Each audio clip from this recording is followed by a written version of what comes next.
Ayan. Hello po mga kapambira, welcome back po sa ating channel. At ito po yung ating second channel mga kapambira. Puyat tayo, medyo pagod. Nag-record po ako ng video ngayon. Gusto ko lang po magbigay ng reaksyon dun sa mga napanood po natin kanina. At obviously naman, lahat po tayo ay nagulat. Okay? Lahat po tayo ay nagulat sa ating nakita na ang kanila pong title ay ah, ang tutuldok sa lahat. Okay? Ang tutuldok po sa lahat. So medyo seryoso po 'to mga kapambira, seryosong usapin 'to. So, konting ingat tayo dito kasi ako po talaga, to be honest, this time, habang ginagawa ko po itong bidyong ito, ay hindi pa po ako fully aware sa mga nangyayari. Ano ba talaga yung nangyari behind, bakit meron tayong ganitong bidyong napapanood? Bakit meron tayong ganitong senaryo na nakikita ngayon, ha? So, yun po yung aking ano, papauna ko na po sa inyo, habang ginagawa ko 'tong bidyong 'to, wala pa po tayong talagang malinaw na pagbabasehan bakit nagkaroon ng ganitong senaryo, mga kapambihira. Meron lang akong isang nakitang clips kay Ninang Daisy and napanood ko 'tong video na 'to, tinapos ko. And basically, personally, aminin ko na po sa inyo, ako po ay nagulat, oo. And alam ko naman na kayo rin po ay nagulat, 'di ba? Huwag niyo na pong itanggi. Nagulat din naman kayo mga kapambira. So, reaksyon ko lang po ito ha, huwag niyo masyadong seryosohin kasi ito ay for the meantime sabi ko nga po sa inyo, wala pa po akong references. Bakit may ganyang senaryo? Eh, wala pa po akong references bakit may ganyang senaryo. Hindi ko pa po sigurado kung paano nagkaroon ng ganyang senaryo. Eh, meron lang akong pagbabasihan na yung sinasabi ni Ninang Daisy dun sa live niya kanina sa kanyang channel, mga kapambihira. So, 'wag na po natin patagalin mga kapambira, simulan na po natin. Ito po ay reaction video ko. Uploaded po nila 'yan uploaded live pala po nila 'yan, 7 hours ago. Ang bilis pong sumirit kasi nagulat po talaga ang karamihan. At kung pagbabasehan niyo po yung kanilang mga audience, kung pagbabasehan niyo po yung comment section, yung saloobin ng kanilang mga manonood, ay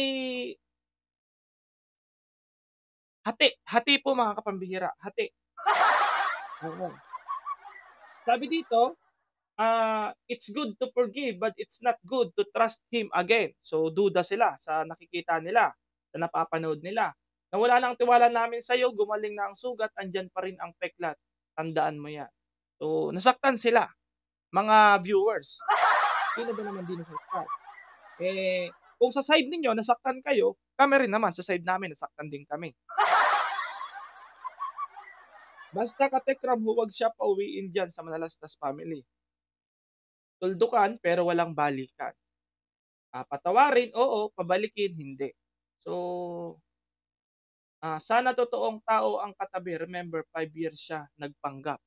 Hmm. Remember daw, 5 years daw nagpanggap. Hindi po natin alam ha. We all need your public we all need your public apology. Ha? Dave is after the sponsors and supporters. Itama mo ang mga paninira mo sa Manalastas. Okay. Yun po yung sabi ng mga ano nila, saloobin po ng tawag doon, ng mga supporters po nila. At ang pagkakaalam ko po mga kapambihira, bago po tayo mag-start sa video po nila mga kapambira, gusto ko bago tayo mag-reaction, ito po yung maging reference natin mga kapambira. So ako po talaga, to be honest po, ako po ay puyat ngayon. Wala pa po akong tulog, inasikaso ko po yung channel ko. Inasikaso ko po yung channel ko kagabi. At di po ako magkanda-ugaga kung ano na po ang gagawin ko doon. Dahil din po sa issue na 'to mga kapambira. So magbigay lang po ako ng reaksyon. Wag po sana kayong magalit sa'kin ha. Mm. Nakita ko lang po itong reference, according po kay Ninang Daisy, bakit daw po may ganyang senaryo. So nag-research naman na tayo, tigkakaunti lang. Pero sasabihin ko nga sa inyo, hindi pa po full yung aking understanding about diyan sa bakit may ganyang senaryo kayong napanood. Hindi ko pa po masyadong naiintindihan. At bago po 'yan, Panoodin natin yung live ni Ninang Daisy 2 hours ago sa kanyang channel. Ito. Kaya hindi po natin na ano agad kasi Ano daw, ano yung naaano? Bilisan ko lang ng konti para mabilis tayo. Hmm. nag-live na ulit po tayo. So, hindi naman porke nakasama siya dun sa live is yun na talaga yun. Okay, meron na agad ano, may pagpapaliwanag na po agad si Ninang Daisy. Hindi naman daw po porke o hindi naman dahil nakasama si Dave dun sa live, yun na talaga yun. Anong ibig sabihin? Anong yun na talaga yun? Ang usapan po nila ng lawyer is, ayun, di ba, makipag-amicable nga daw sila, lahat daw ng Amicable, okay? gamit ni Kuya, ibabalik daw po nila. Di Aha. ba? And schedule So, okay.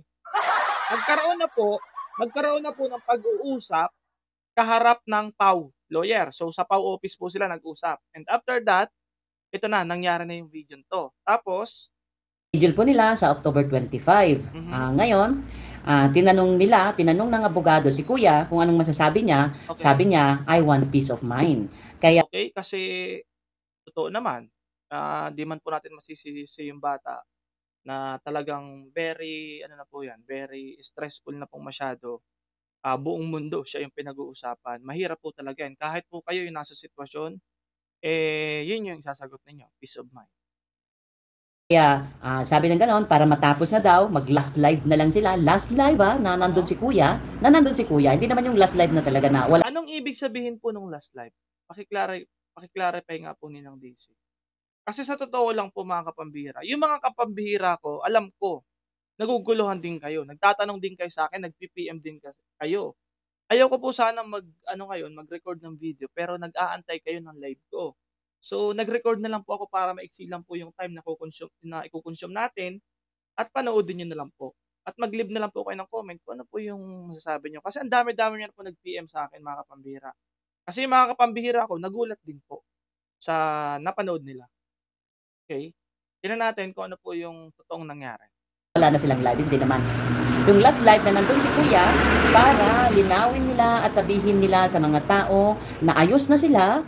Okay, yung last live daw po na yon, supposedly, yung live na nakikita ninyo na tuldukan, ang tutuldok sa lahat, yan daw po, ang purpose po niyan ay last live para linawin at sabihin sa mga tao na Tigilan na ang pambabalahura kay Kuya. ayun, tigilan na ang pambabalahura kay Dave.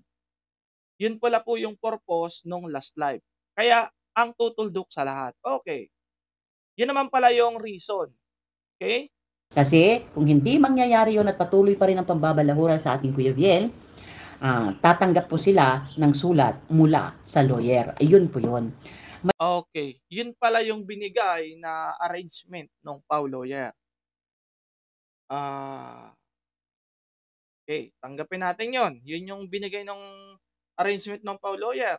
Kailangan tapusin na ninyo yung issue ninyo. Last live, linawin niyo sa mga tao, ipaliwanag niyo sa mga tao na nagkasundo na kayong dalawang partido at sige panoodin natin. At least ito yung reference natin mga kapambihira. Ang pinaka-foundational reference natin yung sinasabi ni Ma'am Daisy. Na ang purpose ng live, linawin sa mga tao, i-clarify sa mga tao na tigilan na yung pambabalahura kay Dave kasi okay na yung dalawang panig. Okay? Yun yung ating reference. Punta na tayo dun sa live nila. Okay, tingnan natin. Magandang hapon po at ito po live po na to is para po maiparating po sa lahat na nagkausap-usap na po no both. Ayun, kumpirmado po. Kumpirmado po mga kapambira, ibig sabihin yung sinasabi po ni Ninang Daisy na reference natin, ang purpose ng live na ito ay para iparating sa mga tao na nagkausap-usap na. Okay. Kasi, yun nga po, bago 'di ba demand letter, bago humantong sa kasuhan, hangga't maaari i-ano muna 'yan, kung kaya pang ayusin, ayusin muna. So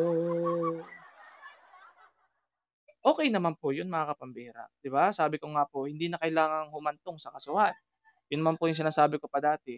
Kaya lang medyo may mga iniisip tayo mga kapambihira, ako din may iniisip din ako Siguro sa mga susunod antayin natin yung mga antayin natin yung mga susunod na lalabas na balita and for the meantime, maging masaya na lang muna tayo na nagkausap na sila, na nagkaayos, 'di ba? Na hindi na humantong sa kasuhan. So, maging masaya na lang muna tayo mga kapambira. Okay, iwasan na muna natin yung bashing kasi yan yung purpose nung pag-live nila. Iwasan yung batikusan, iwasan muna yung pambabalahura kay Dave, gano'n din siyempre sa Manalastas. So, sa live na 'to, sa vlog na 'to na ginagawa ko, wala muna tayong batikos kasi yan ang yung purpose nung live nila na nare-reaksyonan ko. Maiwasan yung, maliwanagan na nagkausap na, okey? Both side at na-settle naman po yung mga bagay-bagay. Okay, na-settle na. So, for clarification, ibig sabihin na-settle na. So, bilang mga reactor, mga defender ng both, ng isang side tapos ng mga kabilang side, kung sino man kayo, ang gustong iparating ni Tech Jun ay na-settle na. So, dapat wala na kayong masyadong dakdak diyan. Oh, wala na kayong masyadong dapat dakdak diyan. Kasi ang purpose po nitong live na 'to, according kay Ninang Daisy at according kay Tech Jun, na-settle na. So, it is finished. Okay? Finish na. Ako po bagaman nagulat tayo pero maging masaya na lang tayo mga kapambira kasi sabi ko nga po, biblical din naman. Tayo ay tinawag para sa kapayapaan. Okay, hindi pa ako nagiging plastic. Sa una po talaga medyo nakakapaisip. Pero kung i-a-analyze mo naman, na-settle na. Ibig sabihin may confirmation sa kampo ni Ramil, may confirmation sa kampo ni Dave. Okay? Okay, kuha po ninyo. For the meantime, yan muna yung i-absorb natin, yan muna. Tingnan natin kung talaga bagang ang purpose niyan ay to clarify na nagkausap na yung dalawang panig. So wala nang batuhan dapat supposedly wala nang batuhan mga kapambira. Ano, wala na pong dapat mangyaring batuhan kasi ang purpose nitong bidyong 'to is clarification na nagkausap na po yung dalawang panig. Okay? Kuha po ninyo? Okay, tuloy tayo. And ayan po. Katekram, no, medyo kalma lang po tayo, no, lalo na sa comment section. Okay, pinapakalma niya. Ako, pinapanood ko po yan kanina. Maraming sumasagi sa isip ko, yung mga kampo rin nila, marami rin sumasagi sa isip nila. Hindi rin sila makapaniwala sa mga napapanood nila. Okay, tuloy natin. Marami na rin po nagbigay ng reaksyon. Live. Okay, tuloy tayo. Ito naman po yung napag-uusapan. Kaya ayan, piliin po nating maging mahinahon. Alright? Okay, piliin maging mahinahon. Sige. Sasang-ayon ako sa pagiging mahinahon kasi yan nga naman yung purpose ng live ninyo. Na nagpakita kayo, na magkasama kayo, nagkausap kayo, nagkaharap na kayo. So, magiging mahinahon na tayo. Okay? Pipiliin natin yon. Pipiliin natin maging mahinahon. Okay, game. So, ayan, kuya. Okay, si Dave na yung magsasalita mga kapambira. Okay. Salita? Naninibago ka. Batuhan po ng kung ano, Ano? yung pong mga tawag dito, yung mga batuhan po ng kung ano-ano, no, pwede na po natin yung titigil. Ayun, may panawagan sa Tech Jun. Confirm po mga kapambira. Yung batuhan ng kung ano-ano pa man, mga argumento kung ano-ano pa man, ay pwede na daw pong itigil mga kapambira. Maliwanag. Maliwanag.